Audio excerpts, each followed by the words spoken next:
Welcome to Technado, featuring sysadmin expert Don Pizzette, security specialist Daniel Lowry, and Peter. Hello and welcome to a special holiday edition of Technado. I'm your host, Peter Van Rysdam, and I am joined today by Don Pizzette. Don, how you doing? I am doing great. Exciting, happy Christmas episode. Yeah.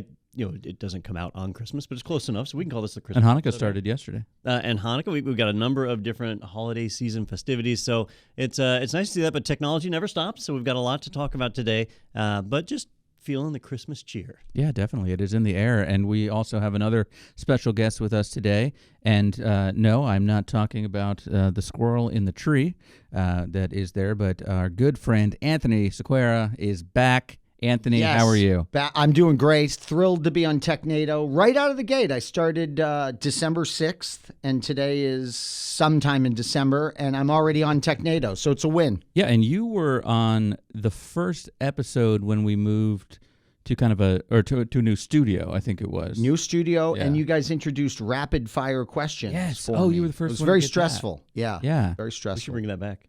No, Yeah. not with me.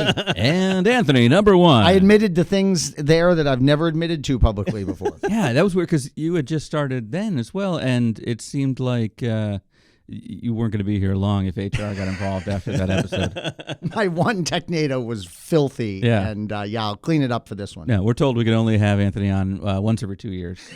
So Here we go again. So as Don said, still a lot going on in the tech world, and it definitely starts with our first article from tomshardware.com.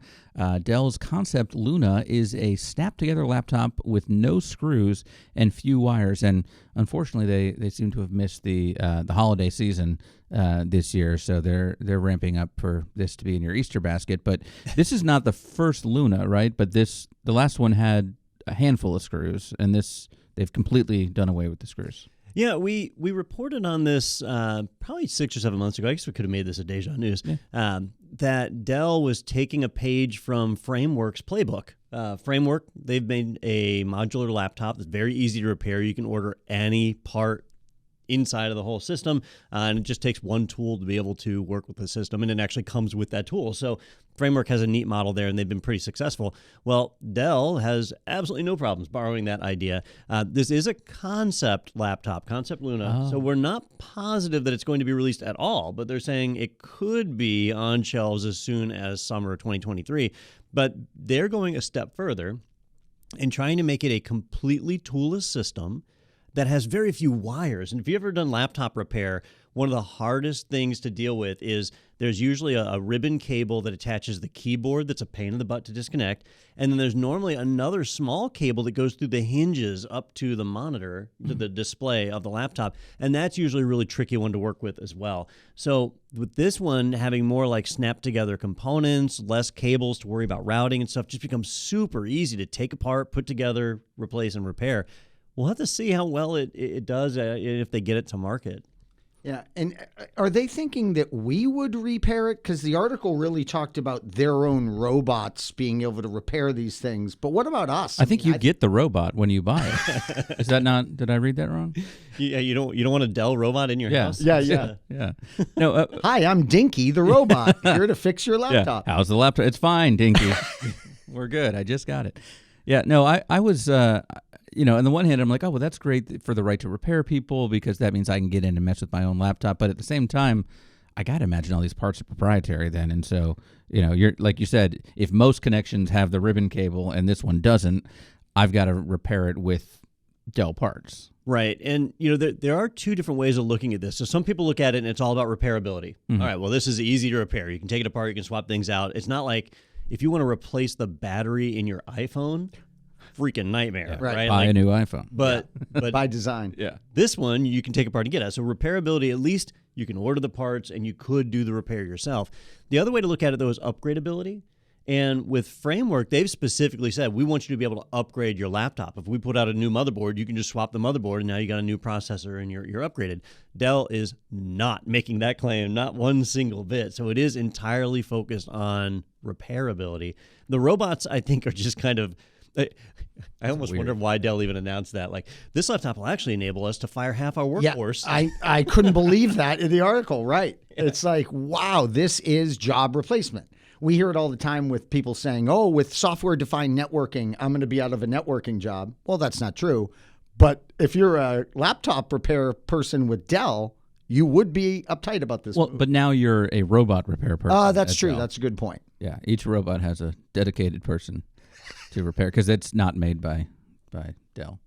Yeah, I don't see it working out that way. You know, if there's, let's say, I don't know, in the diagram where they have it all taken apart, there's like 15 pieces? Yeah. Mm-hmm. So 15 different things that could go wrong. So yep. the robot would have to be programmed to detect what the issue is. Yep. And then do one of 15 different repairs. That's a little bit general for a robot. Yeah, totally. And also, I mean, my gosh, our laptops break so much, we automated fixing them. I mean, this is a marketing bit of a nightmare, is it not? Do you have a conveyor belt of just broken laptops? Right.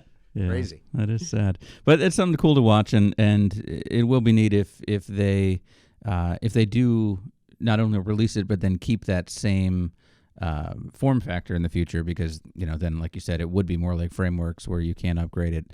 My guess is they'll just change the case each time too, so you have to get a new one to go along with it. But we shall see. It's like professors with new textbooks at university. It's like, this is version 4. Yeah. Version 4. There's a new appendix. Yeah, and that will be on the test. All right, our next article is from WindowsCentral.com. GitHub's sunsetting of Atom arrives while community fork aims to keep it alive. That's the nice thing about open source. If you like something, you can keep it going. But it's going to be a lot of work for those people. As my career has evolved over the years, I find that I use text editors more and more and more. And it kind of started with like Vim and Linux, command line text editors. But I don't know, probably about 8 or 9 years ago, I started using Sublime Text, which is a phenomenal text editor, but it costs like $80, which is pretty crazy for a text editor. But I use the hell out of it, and some of the functionality like colorization of code and syntax checking and all that stuff is really, really handy. Well, several years ago, GitHub released their own editor called Atom. And Atom was, you've heard us talk about Electron on the show a couple of times. You can take a web application and run it as a local app inside of the Electron environment.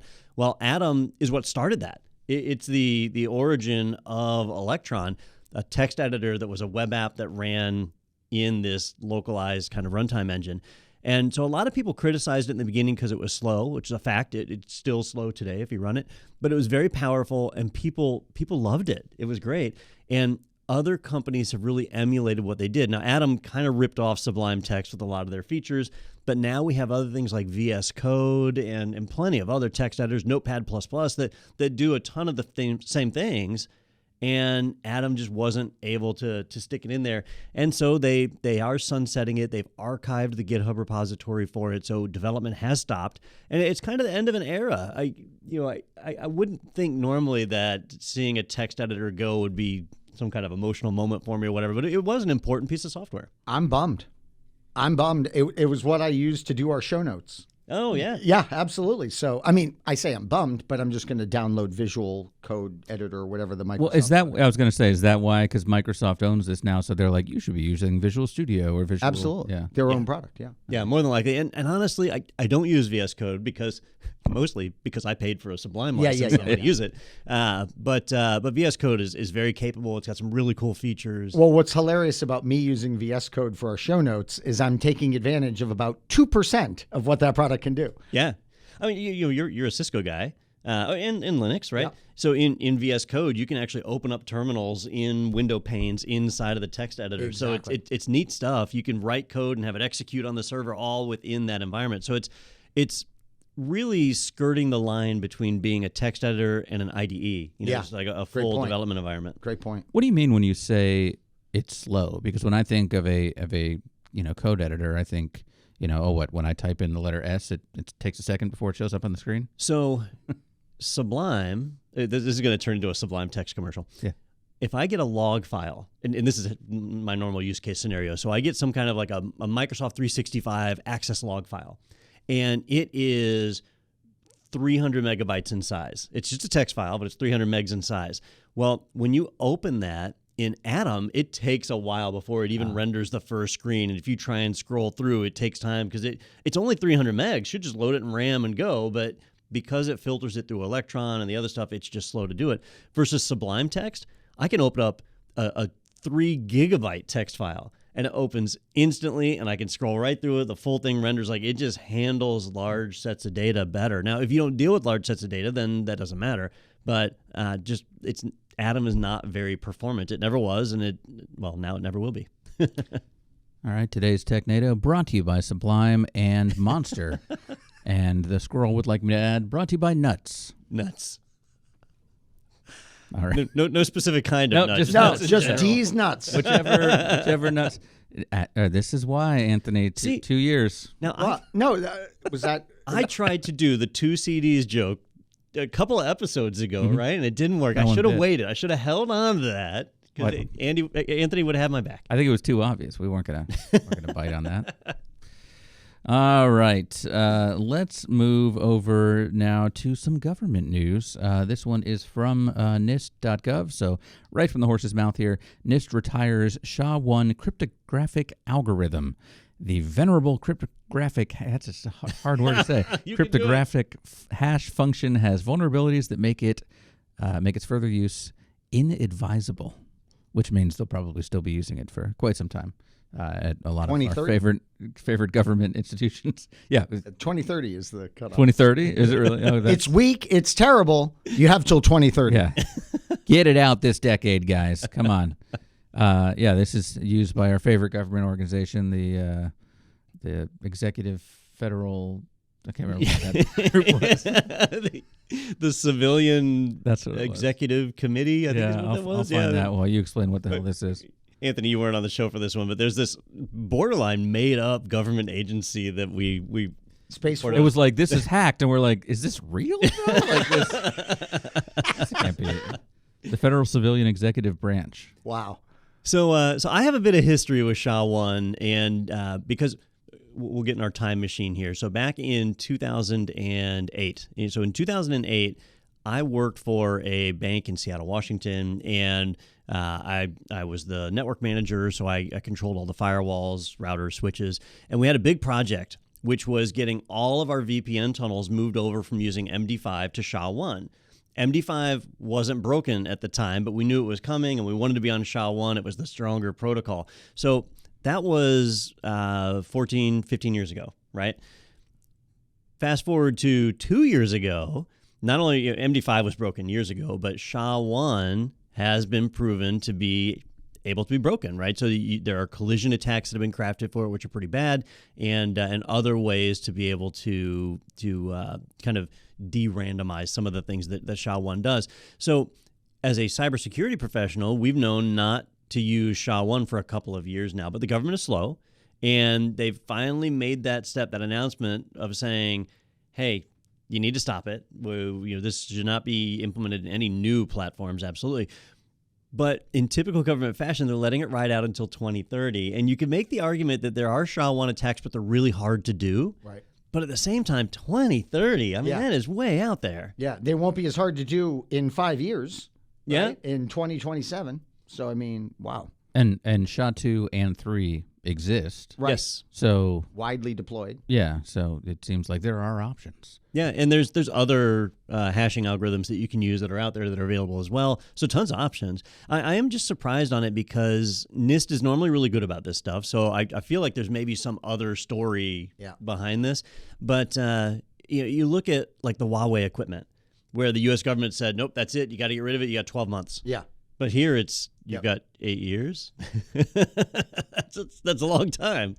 So it must not be, like you said, as bad because it is very difficult to do those kinds of attacks. But still, yeah, that's a little nuts. But it sounds like even starting now, you won't be able to implement things that use SHA-1. So it's not just an issue of the things you already have, need to be migrated. Yeah. And get new stuff. So their rule is that after 2030, no government agency will be allowed to purchase equipment that uses SHA-1. And now how you interpret that can be a little bit different. Oh, I thought that was immediate. Oh, that's not till 2030 as well. That's not until 2030. Oh, Yep. geez. So I could still buy something brand new. You could, but usually this is the writing that's on the wall, and so anybody who's doing new designs would want to make sure that they didn't have that. We'll have to see how it goes, but the other options are out there. They've been proven. What I feel like is happening is, remember, NIST has their big program for their quantum resistant encryption, so they're trying to certify new protocols, and they had a little bit of an embarrassing factor where one of the protocols they were selecting had almost made it, and there was this like gaping hole that was found in it, and they had to back off. So I think maybe they were hoping to delay having the government do a big migration until they certified all the new protocols, the new algorithms. Otherwise, what will happen is they'll get people to move now, and then they'll certify new algorithms and have to move again. So I think they're trying to minimize how many times people have to move. But it is a bit of an eye-opener. I'm not too terribly worried, though, because I know that if you're in like a top secret environment, they are applying the more stringent algorithms there. Yep. Well done. At the very bottom of the article, it does say questions about the transition can be sent to SHA-1-transition@nist.gov. So you should ask. She's a great woman, that SHA transition. I met her. I would say, I'm sorry, I can't use that email address. It's got SHA-1 in it. No, you can, but only for 7 more years. That's right. So as long as that email doesn't take 7 years for you to write, you should be fine. All right, moving on to our next article from TechCrunch.com. NSA says Chinese hackers are exploiting a zero-day bug in popular networking gear. And so as I was reading this is not like popular networking gear that I would use at home. This is more like the commercial networking gear that big companies would use, which is probably worse. Yeah, so this centers around a 0-day on some Citrix software. Citrix is not a household name. Most people have never heard of Citrix, but in a enterprise and especially in the medical world, Citrix is very, very well known. If you work at a hospital, you will encounter Citrix software and even a few like fringe hardware products. And is that remote desktop, their classic offering that they do there? That's a part of it. That's not what this 0-day is in. Right. Have you worked with Citrix stuff? I have, yeah. I was just curious about the hospital application. Is it remote desktop that they're primarily doing? Yeah. Okay. That makes sense. If you're bored and choose to injure yourself, you can check into a hospital, and they've really come a long way. It used to be all like bone saws and leeches, but now what's the last time you were in the hospital? The Civil War? Leeches, bone saws. Now the nurse will wheel up a computer workstation right next to the And it's a robot bone saw. That's right. Yeah. It's all automated now, laser beams. It's like the Luna laptop. I'm bringing the bone saw robot. But they have a whole workstation right there, which they use to access Epic or whatever medical software they're using for the hospital. There's a whole multi-billion-dollar industry in medical software. Right. But Citrix really focused on basically getting us back to the mainframe model, where you have a central server that has all the real compute processing power, and then you have workstations that are really, like Anthony said, just remote desktop where you connect in. It is a very, very attractive target to an attacker because instead of having to hack 500 workstations, they just have to try and get into the main central farm.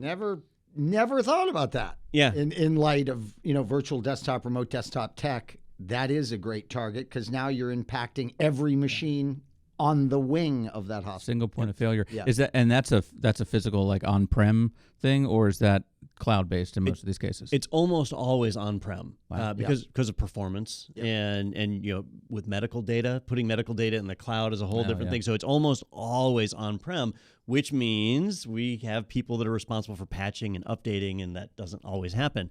Now, Citrix knows their software is a target, and so they have a whole suite of security products that they release. And again, these are not things that are household names that most of us would encounter outside of areas that have I keep wanting to say Citrix MetaFrame, which dates my exposure to it. Well, you've taught Citrix, right? Yeah. I used to be a Citrix instructor years ago. Gotcha. But they have their whole Zen app suite now that does a ton of different things. But their security side, they have load balancers, they have firewalls, they have web application firewalls and SSL offloaders or TLS offloaders. They have all sorts of really fancy security software. But they're not exactly known as a security company. I had no idea they were doing security equipment until just now. Yep. And so over the years, they've had several high visibility vulnerabilities like this. And what makes it scary is if this was, my house, all right, big deal. I'm affected. Most of you guys wouldn't care about that. But here, unless it affects your Plex server. Oh, that's a good point. That would impact people. Then I'm got to keep that Plex server running. Keep it going. But in this case, it's almost always a hospital. Hospitals and schools use Citrix quite a bit, but hospitals are kind of their number one market. Good. So, medical data gets out, customer records. If they can shut down a hospital, like you hear about ransomware hitting hospitals, so if an attacker can get in and use that as their foothold to launch ransomware, it's bad news. So if you're a Citrix administrator, I guess this is the moral of the story. If you're a Citrix administrator, keeping your systems patched, up to date, doing extensive monitoring, it's a full-time job. You need to have dedicated Citrix admins to keep your system safe. Yeah, and getting back to the main point of this is not saying that, hey, a researcher has discovered a flaw. This is APT5, the Chinese hacking group, has actually been targeting this and had success. Yeah. And 0 day means, undiscovered up until now. Yeah. Yeah. Yep. And Citrix, they are a good company, so they get patches and updates out there quickly, but it's kind of just like with the doctor. Sometimes you need a second opinion. You might want security hardware from another vendor. Isolating your Citrix environment wouldn't be a bad idea. Yeah, so if you are listening from a hospital that runs Citrix, go ahead and hit pause on this episode. You can come back after you have patched this, but we'll still be here afterwards. I'm sorry your holidays are ruined. All right, let's take a quick break, and then we've got a couple of more articles. We're going to find out who got pwned, and we're going to bust out our tinfoil hats coming up on Technado right after this.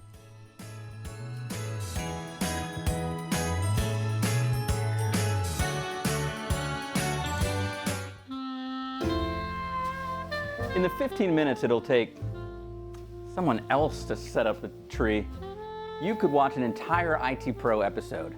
Get started on your IT journey today at itpro.tv with video training for CompTIA, Microsoft, Cisco, Linux, Apple, security, cloud, and more.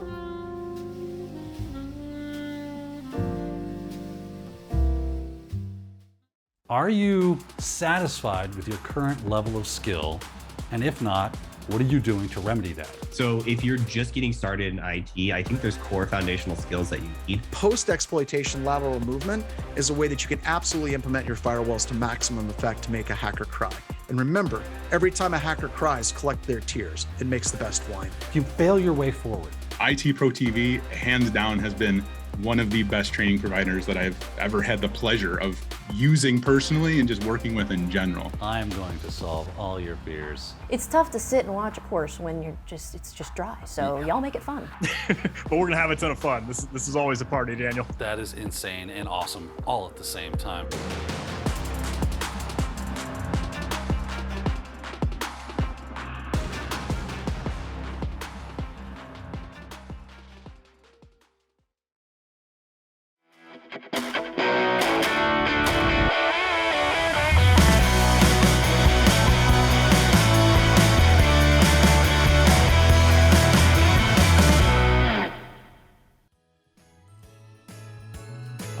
Welcome back to Technado, our festive holiday edition here, which Don just keeps bumping into the Christmas tree, making noise. Yeah, I know, but the whole tree is shaking now. Yeah, luckily there are not sleigh bells and things on there.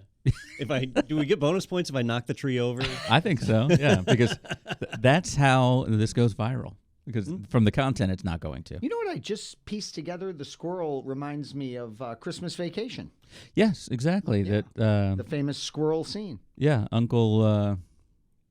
What's the uncle? I don't know names, but the main character. Yeah. His dog is going to come and take the tree out. Yes. Yeah, and we do have a cat that has been burned by chewing on Christmas lights somewhere, but you can't see it with the table. But it's here, trust me. All right, let's take a look at that article in our next segment. Who got pwned? Looks like you're about to get pwned. Fatality. Yeah! Nice. All right, this one comes to us from cbc.ca, so it's up in Canada, where this took place. A fake company unsuspecting money mules and Bitcoin. How a Manitoba municipality lost 430,000 Canadian dollars? Probably. Good question. Loonies? Well, it's a CBC, so I'm assuming it is. Canadian dollar bucks. Yeah, how their loonies, how they lost their loonies and toonies up there. So what's going on? This sounds like I was saying before, like a Dateline episode. Yeah, this is actually an elaborate one. You know, we know that there are cryptocurrency scams that are out there. We know that there are fraudulent job postings that are out there, but we don't usually get a lot of visibility into how these attacks are actually being pulled off. And in this scenario, it's one of the rare ones where we actually get the whole story. We know what happened. And I'll tell you, when I read through this, I'm just shocked that people fell for this trick. Exactly. So the nuts and bolts of it is a malicious threat actor created fake job postings, and they said, "Hey, we are the city of what's the city called? Westlake Gladstone. Yeah. So we're the municipality of Westlake Gladstone, and we need to hire people to help with our transition to cryptocurrency. And if you applied, you were guaranteed to get the job. But when they described the job to you, they said, here's what we're going to do. We're going to transfer money to your credit card. And then you need to take the money from your credit card and put it in your bank account. And then from your bank account, you will then deposit into a crypto wallet at this address." Mm-hmm. And this doesn't sound shady at all. Not in the least. That's typically this is how people are normally paid. Yeah, I mean, I'm mostly paid in Apple iTunes gift cards. So yes. this is I accepted easier. this job. I started on December 6th. Yeah. I'm paid in Subway stamped cards. Oh, wow. I don't think those are valid anymore. So they found 18 people willing to do this. Just 18. Just 18. And basically the attackers had gained a foothold into some of the city government's computers. And the city government, they knew they got hacked. They knew that there was a breach, that systems had gotten infected. And it was standard phishing, right? Yeah. Yep. Or once spear phishing. That was how they got in. Right. And then after the spear phishing, they spread to the other computers. Right. But nothing happened. Their systems didn't get encrypted. So they're like, all right, well, I guess we cleaned it and it was fine. But the attackers were just waiting their time. And they started transferring money from the city's accounts into these credit cards for the 18 people. Now, right? well, why wouldn't they just transfer money directly into their wallets? So that is a really good question. And I've got a few theories on this, right? So in the credit card processing world, if you just send somebody money to a credit card, that's a really weird thing. But if you do it as a refund, if you're refunding thousands of dollars to somebody's card, like you can, this is why usually when you go to get a refund somewhere, they make you have the same credit card, because you can technically do a refund to any credit card, regardless whether it was used for the original purchase or not. And that's a method of fraud, is you're effectively laundering money. Yep. So maybe they didn't have access to, to transfer funds, but they had the access to the refund button. Yep. And so that's kind of what they do. Now, I was thinking about this like personally. So let's say I fell for this. If they send money to my credit card, I know through the ACH program or whatever, it's easier to send money straight to a bank account. So that's weird. But have you ever taken money from a credit card and put it into your account? No. I assume there's massive fees associated with that. It's a cash advance. Gotcha. And the interest rate of 7,000%. Even if you have perfect credit, right? And the credit card company loves you on a cash advance, it's still like 20% interest. Yep. And a little aside here, when we filmed that background story on Daniel, we went to this restaurant that was a cash-only restaurant, and I had Hogan's. Hogan's, yeah. Oh, I love that place. And I had $50 in cash in my wallet, but there were 4 of us, and I wanted to buy lunch for everybody. I didn't know if that was going to be enough, and they had an ATM machine there. And so I used the ATM to get an extra $40 out. Turns out the 4 of us could eat for under $50 anyway, and so it was a waste. But I used my credit card by accident. Oh, no. I naively, and I'm going to admit this here, have the same PIN number on my credit card as I do on my password debit card. reuse. I know. Wow. So I used my credit card by accident, not thinking about it. And my wife will not let me hear the end of it because it was I think I got $50 out, it was a $50 cash advance. Yeah. And so they charged 20% interest on it immediately. And then she paid, we pay our credit card off every month. She paid it off, but then like you have to pay on the interest. And so there was like another 30-cent charge the next month. And she was like, you make me pay this. And you're accruing interest on the 30 cents. And you didn't need the money to begin with. You didn't need the money. And I didn't need the money to begin with. So, so anyhow, thinking about these 18 mules, right? Like if they're taking money from the credit card to their bank account, it just seems like they would be incurring this huge. Yeah. Again, why they did. I mean, it just goes to show you how desperate some of those Canadians were to make extra money. No, seriously. They wanted to make extra money. Yeah. They fell for this, and I can't believe they would because, again, the fees and the hassles associated with getting paid this way, it screams illegitimacy. And this has just set off an endless loop of apologizing in Canada. The people are apologizing to the city. They're very sorry. The hackers are apologizing to the individuals. Oh, gosh. Yeah. Oh, no, it was me. I'm sorry. Oh, jeez. I did sorry about the whole mess. So the money was stolen from the city because it's the city's money that was refunded. Obviously, the individuals lost money as well based on the fees and things that they would incur. Certainly. And they were leveraged as money laundering mules. Yeah. Because that's really what this boiled down to was the city money went to credit cards, 18 different credit cards, went to 18 different bank accounts, and then got turned into 18 different crypto wallets. Now, that's kind of the cool part for me. I would kind of like to be known as a money mule. Just sounds cool. You know what I mean? Like my alter ego. Well, it's What'd fun you do from 2022 to 2023? I was a money mule. Mm-hmm. It's all fun and games until you have to stash a balloon full of rolled up All $20 right, bills. I'm not applying for that job anymore. I'm telling you, Canadian jail doesn't sound that bad. That's okay.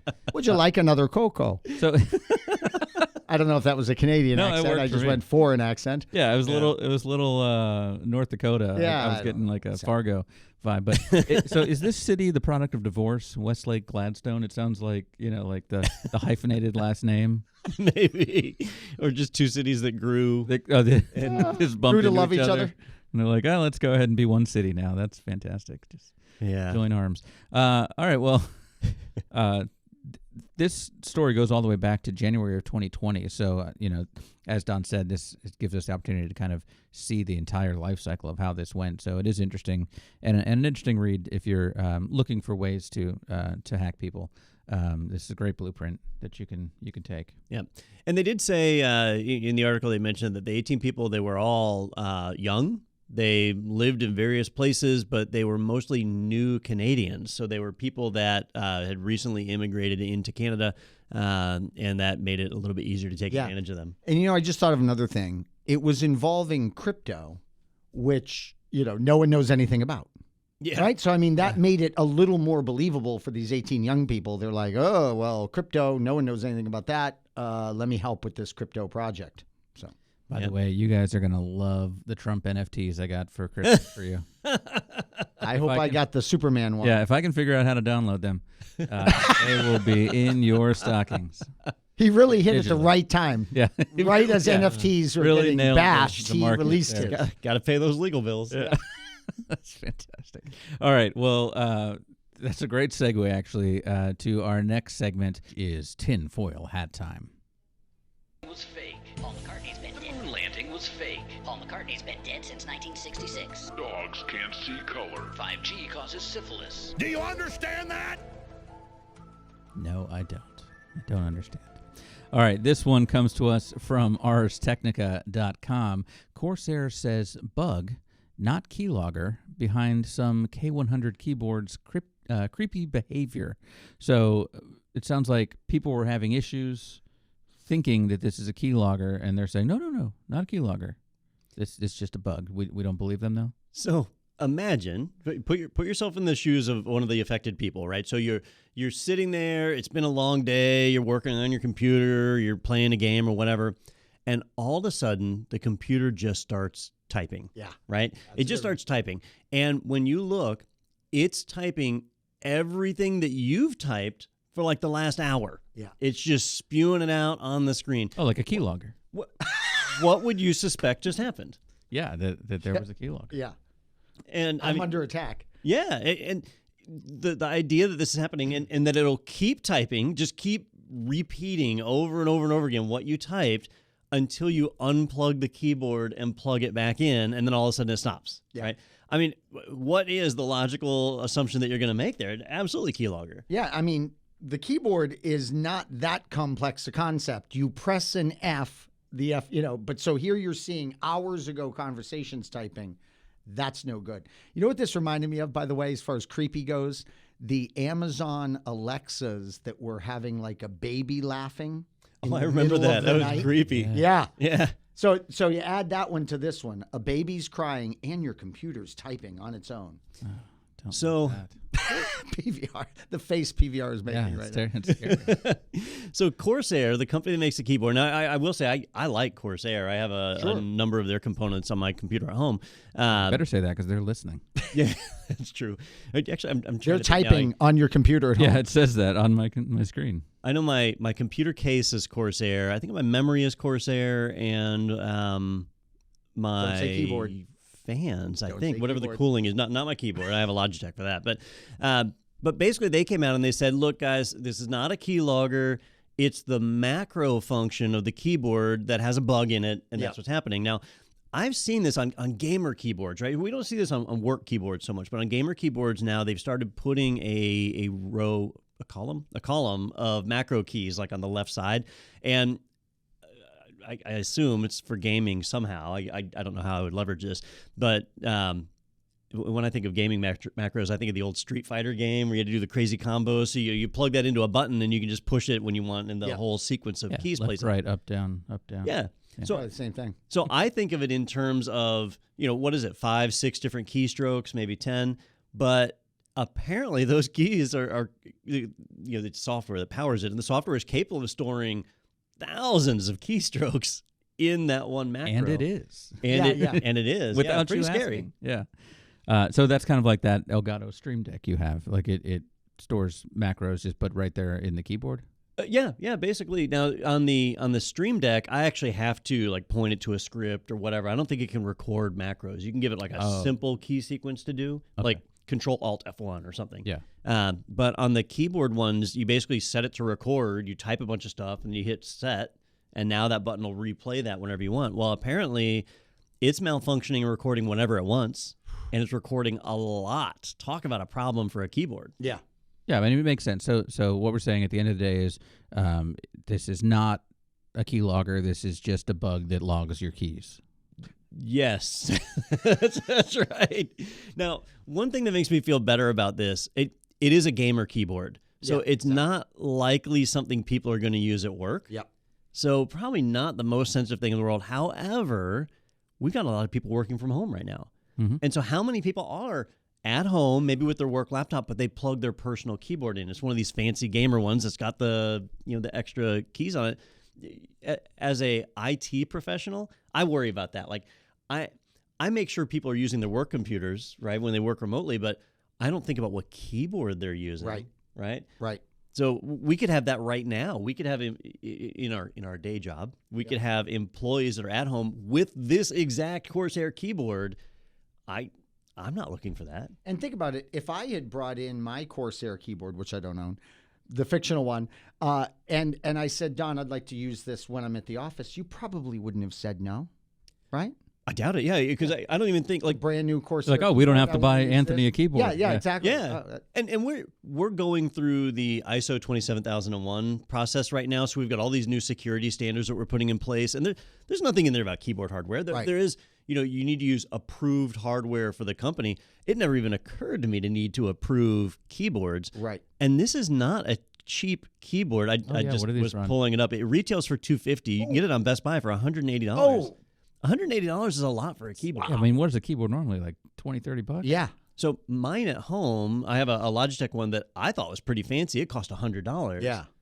This one is even more. So it's an expensive keyboard. Yeah. So Corsair explains at the bottom of this article that this is a bug because it's not supposed to show you the things it logs. It's supposed to send it back to them immediately. PVR, you know what this also I thought of is how keyboards have been under such fire, right? Before it was mechanical, right? Apple had nightmares. Oh, the butterfly keyboard. Yeah, butterfly style, all this stuff. In fact, I have a check coming from a lawsuit for that keyboard. Yeah, that keyboard sucked. Yeah, I think it's $58, but woohoo! But But anyways, anyways, get you a quarter of this new keyboard. yeah. So this struck me as funny because this is actually software associated with the Yeah. keyboard that's now the problem. Which I didn't even know we had to worry about. But Yeah. I mean, if you want to program all those macro keys and things, I'm trying to see. You want to win at Call of Duty?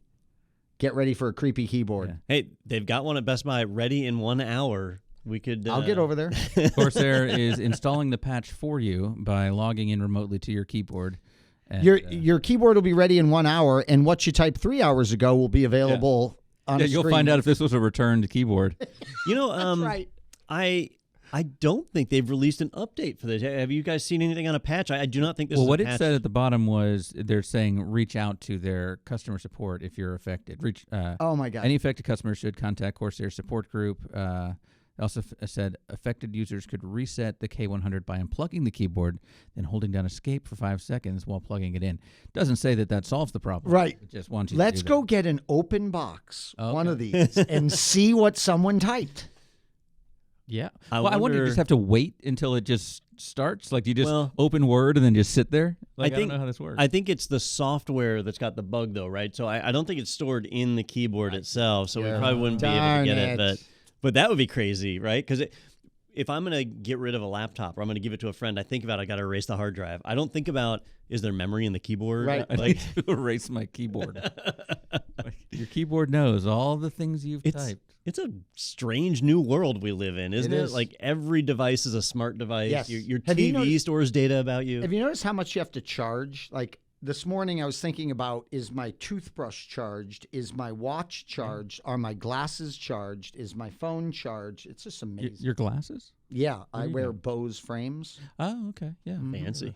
Yeah. Yeah, you need like a bigger nightstand. Yeah. For the Yeah. all this stuff. All right. That'd be cool if your mouse did this too. Like all of a sudden your mouse just started. I mean, I know there's a lot Phantom of those mouse mouse clicks. movers that people get that like the people that work from home that they're actually like logging or tracking their mouse movements to see if they're actually working. So this would be a bug you'd appreciate then, because you can take the afternoon off because it just repeats everything you did that morning. So Corsair does make mice, and I just looked. They have one mouse with 17 programmable buttons. Oh boy! I would have to assume it uses the same software. Exactly. And that's just $50. I look forward to our Deja News article next week where we talk about creepy mouse movements. Yeah.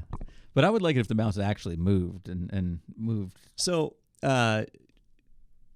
I mentioned I worked for a bank out of Washington, and the help desk team liked to pull pranks on people. And I got involved because I like to pull pranks. And so they got me once where they had taken a wireless mouse and stuck the little USB transmitter. I had a docking station for my laptop, and they put it on the back of the docking station where I couldn't see it.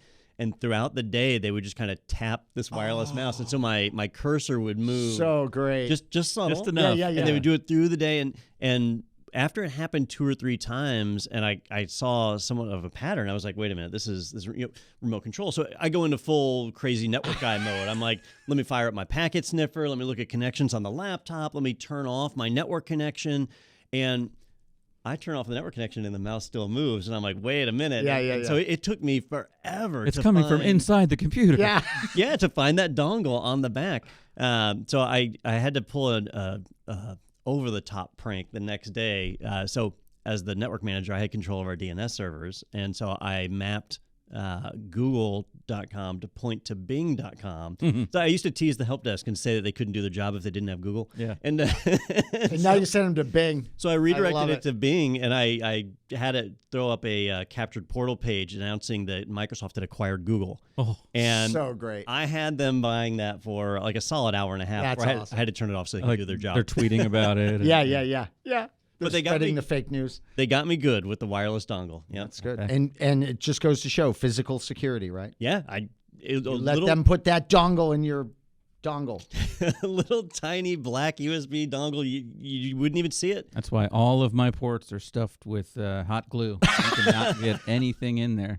You know, I believe it was the Army that was doing that for a while, where they were putting super glue in the ports to prevent people from using removable media. Holy crap. Yeah. That's dumb. Back in my day, we used to just take the ball out of someone's mouse. That tells you how old I am. Yeah. We used to take a screen cap of their desktop and then make that their wallpaper, and so they're double clicking on dead icons. That's always a good prank. Yeah. Perfect. Classic. Christmas classic. Well, learn about all these and other security things in our next upcoming webinar, which is All Things Cybersecurity with John Hammond. That's taking place Thursday, January 12th, and you can go ahead over to itpro.tv/webinars and register for that one. And you can also see all of our past webinars there as well, the archives of all things cybersecurity ones, as well as all the other ones in the past. And you can even go back so far to see Anthony's last webinar. Yes, years ago. Let's see. I have one is. coming up in January. Oh, do you as well? Okay, I don't have that one on the Q&A page on yet. careers. Yep. Well, awesome. Very IT careers, I would Tell you hope. what, I won't know anything about a career in. Well, you just got a Mail job, modeling. so you should know something about careers. Yes. Pass on how did you get this job? Oh, succeeding with new Cisco certifications was the last one I see that you. Oh no, which IT certs are right for you? Nice. What was the date on that one, Peter? I don't know. Maybe you're gonna ask that. 1912. Yeah, 1912. It was right before the Titanic sailed. And you were working on that. Let me introduce you to the abacus. Yeah, here. Let me show you how to run the boiler. So, speaking of going back in time, you mentioned Christmas classics, and for whatever reason, the first thing that popped to my mind was the Elf bowling game. Do you guys remember Elf bowling? Yes. This sounds. It was a flash game. It was like a big sensation a million years ago, and everybody played it. Looks like somebody has made it where it works on modern computers. This is not Flash, I hope. I have no idea. It's got to be like HTML5. I have no idea how they're emulating this, but Elf bowling, yeah. So if you get bored, Citrix. there's it's Citrix desktop. It's running off of the hacked hospital down the street. It's Elf Bowling 1 and 2. Yeah, Fantastic. apparently they made a sequel. All right, but also if you get a moment there after you're done with Elf Bowling, head over to technado.com and you can see all the latest episodes. You can order some swag. You can send us some viewer email and tell us how disappointed you were to see Anthony back. That's right. On the podcast. Right. Looking for my first positive comment, people, please. It'll come eventually. The keylogger is just going to write it for you. And you can also click the big orange button that says sponsored by IT Pro, and you can get 30% off of your IT Pro membership by clicking on that. There's a coupon code for that, as well as the option to request a trial.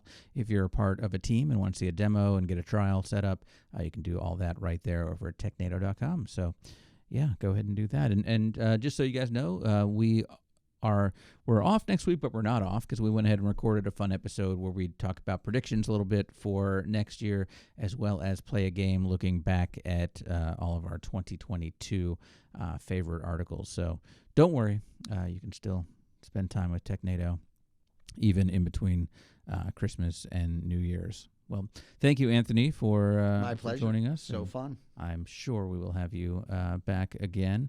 And thank you, Don. And Yeah. Merry For bothering holidays. to show up. Yeah. appreciate that. And Merry holidays. I don't know what I'm allowed to say. No, Yeah. Merry holidays, Lord. Have a festive winter solstice. Yeah. And I mean, it is the holiday season, right? It So is. we can say Happy Holidays. There's Merry Christmas, Happy Hanukkah. I believe they'd say Merry Kwanzaa. oh wow. Merry Kwanzaa. Oh wow. and- that's awesome. That's disappointing. For our viewers, Oh you my get gosh, I'm treated even in by there. our- Jeez. Yeah, there's a Christmas card that's been made with the three of us and the squirrel as well. So, These graphics folks, they work fast here. but not well. That would have taken me all weekend. That's why they couldn't run the intros. They were working. So. All right. Thank you all for joining us, and we'll see you next time right here on Technado.